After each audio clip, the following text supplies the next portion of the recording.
Ha scelto il mondo produttivo, il nord-est delle aziende, il leader del PDL Silvio Berlusconi per la tappa veneta del suo tour elettorale.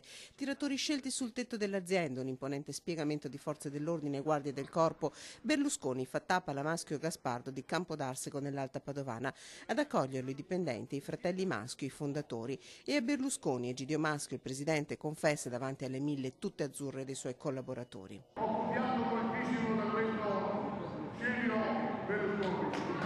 Berlusconi sorride, ringrazia e spiega.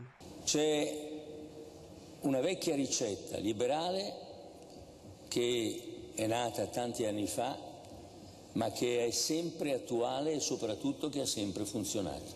Questa ricetta, che si chiama l'equazione del benessere, dice così. Bisogna ridare fiducia alle aziende, costruire, non lamentarsi, e per farlo, sin dal primo Consiglio dei Ministri in caso di elezione, Berlusconi metterà in pratica la sua ricetta: meno tasse sulle imprese, sulle famiglie e sul lavoro, e alle famiglie ribadisce: restituiremo l'IMU. Noi intendiamo al primo Consiglio dei Ministri abolire l'IMU, non solo, ma intendiamo ridare entro il mese di maggio quanto le famiglie hanno versato allo Stato come imposta sulla loro casa. Parla da Ministro dell'Economia e dello Sviluppo in pectore, non da Premier, puntualizza Berlusconi, che al popolo di artigiani e partite IVA che guarda con interesse a Grillo.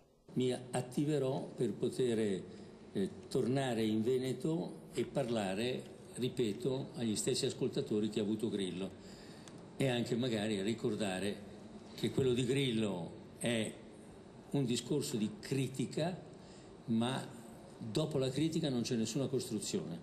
Da Padova a Milano, nel veneziano, dove Berlusconi ha visitato la Green Power, azienda leader nell'energia pulita, a seguire il leader che non esita a definirsi un leone, i candidati veneti del Popolo della Libertà.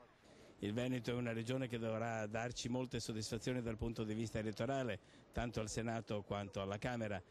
D'altra parte il Veneto è la regione di punta del Popolo della Libertà.